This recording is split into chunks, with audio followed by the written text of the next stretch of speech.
So a couple of weeks ago, I got my hands on some Total War Pharaoh Battles, a first look at what this new Total War game has to offer. Now this was just battles, so there's nothing about campaign in this video because I don't know anything about it. So I'm going to go through the good things that I found about this new Total War and its battles, but also the bad things about it as well. We'll start off with the good things though. There were 3 battles to choose from: a smaller, kind of easier land battle, a medium-sized or larger land battle, and then a big old siege battle as well. Now the first thing that a lot of people might be glad of is that this is just a historical Total War, seemingly. I'm not 100% on that, but there doesn't seem to be any mythical creatures or monsters or single powerful heroes. It's good old generals in a unit of bodyguards, like most older Total War games. And you may have clocked this shot just now as an example. There's Ramesses in his unit of bodyguards, classic Total War style.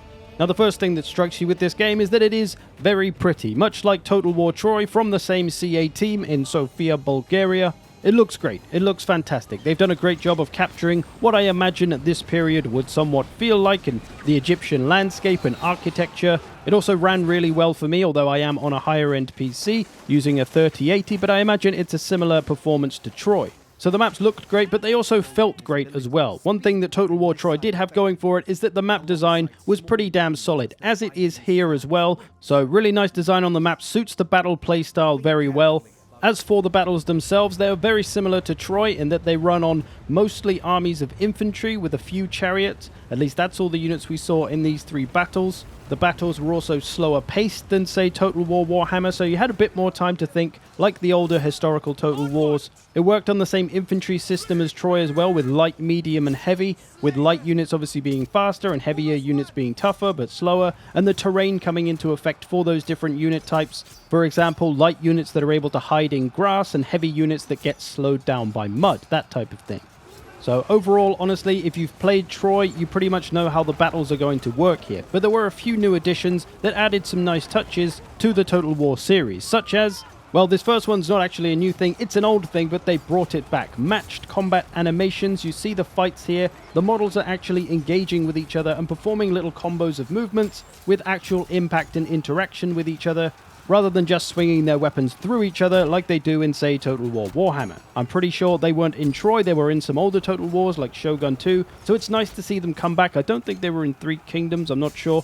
But it just gives a nice bit of life to the battles, rather than things just swinging wildly and then something dying 1 second later after it looks like it's actually been hit. So a smaller thing, but a really nice thing to have in a historical Total War. To an actual new thing then, notice the weather on this bit of map here, nice and sunny little desert place. Well, this is the same map, but after a sandstorm has hit. And as you can see, it visually changes the map a lot, so we've got dynamic weather that can really change the battlefield visually, and not just visually, but also statistically. In the top left, you'll see this little icon: sandstorm current weather reduces range, speed, charge speed, and reload time, lowers visibility, deals a small but constant damage to all units, and increased fatigue buildup. So some pretty drastic changes to the potential flow of a battle. There was also this map that started off as just a bit rainy and a bit of a slowdown from the rain, but eventually it turned into a thunderstorm that put a lot of dampeners on mostly ranged units, reducing accuracy, range, reload time, bit of morale as well. So if you had a pretty ranged heavy army, this could be a significant disadvantage for you. These weather changes also have the ability to change the terrain of the map. For example, if there's a kind of muddy area, if it rains, that'll get boggy and will slow units down. But if it's sunny, then it'll dry it up and it won't cause any problems.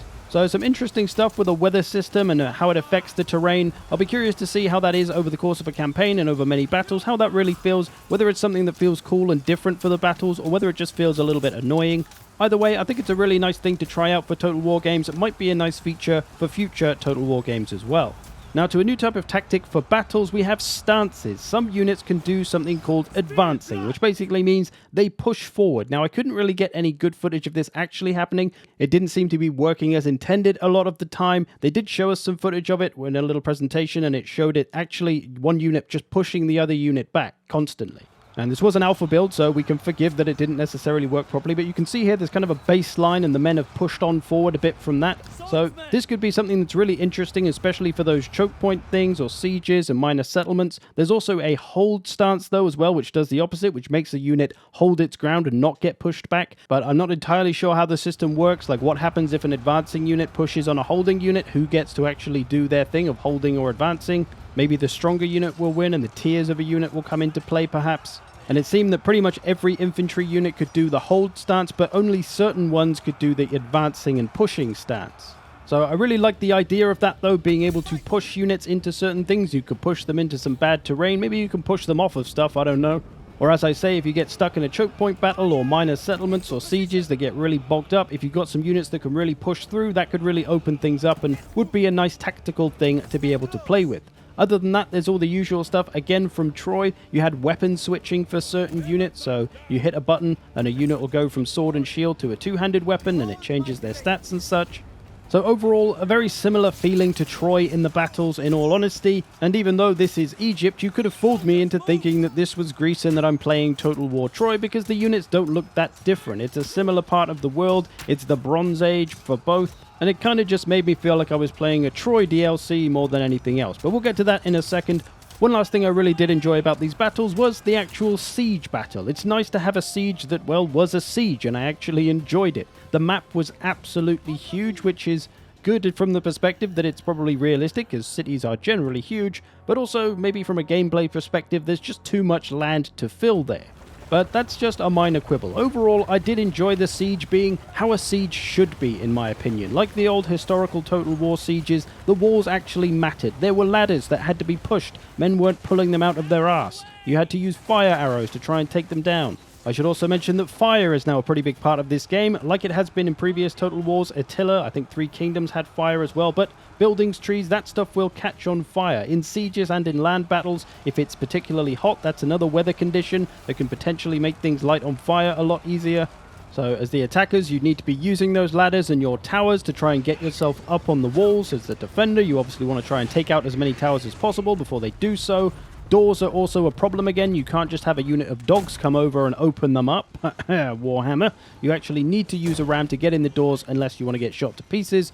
So there was the nice element of being able to potentially stop certain parts of the enemy attack. And one of my personal favorite things is that units actually have to use doors and staircases to get up and down from walls, so there's only certain points which they can do it, and that creates some tactical opportunities. Something that again is missing from Warhammer, and it means that everyone can get off the walls anywhere, and the walls mean absolutely nothing. So it's nice to have the proper sieges, and I think again it's the same in Troy. I think that sieges were decent in Troy, much like older Total Wars. They weren't like the stupid Warhammer sieges. No heckin' pop-up towers to worry about, and the towers on the actual settlement don't destroy half the enemy army before they even get to the walls as well. So sieges felt good, and I wouldn't absolutely loathe having to play them like I do in Total War Warhammer. Hell, I might even enjoy them as I did here. And you might notice the three little green icons here at the top. Here's what they do. There's different parts of the city. If you capture them, they provide different bonuses. This is nothing new for Total War, but I did notice, or I think I didn't notice, that there was no actual single victory objective like there is in Warhammer. You take the one objective, you win this siege. Doesn't seem like that's here.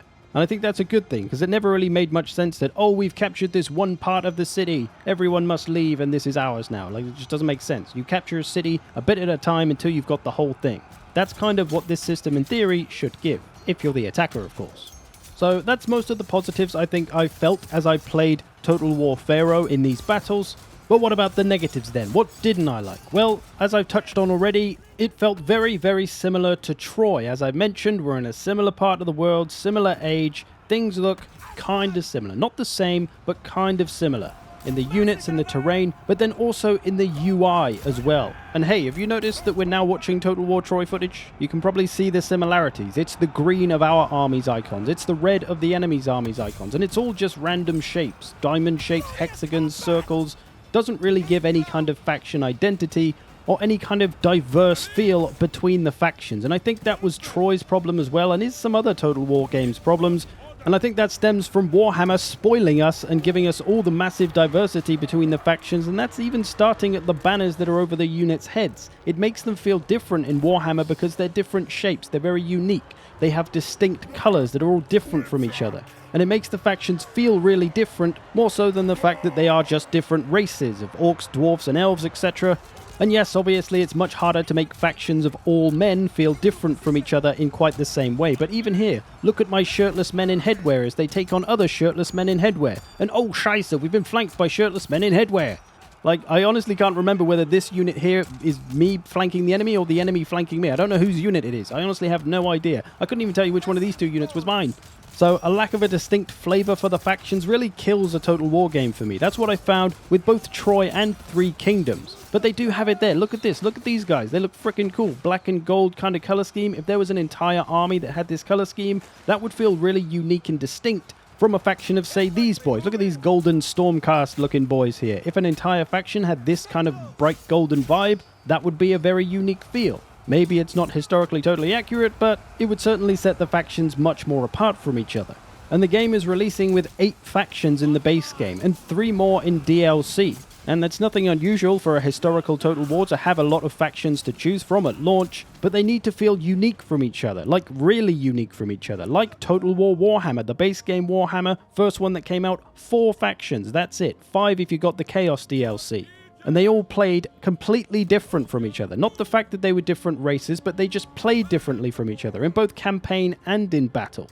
Personally, I'd rather have 4 really unique, different factions from each other than 8 that are all pretty much the same with just a few minor differences. And sure, it's a little bit harder in a historical title, but it's not impossible. Rome 2 had some pretty nice faction diversity in some cases. You had the heavily armored Romans to the lightly armored Suebi, who were much faster and much more aggressive. Then you had the Royal Scythia, who were pretty much just a horse faction, and they all played and felt different from each other.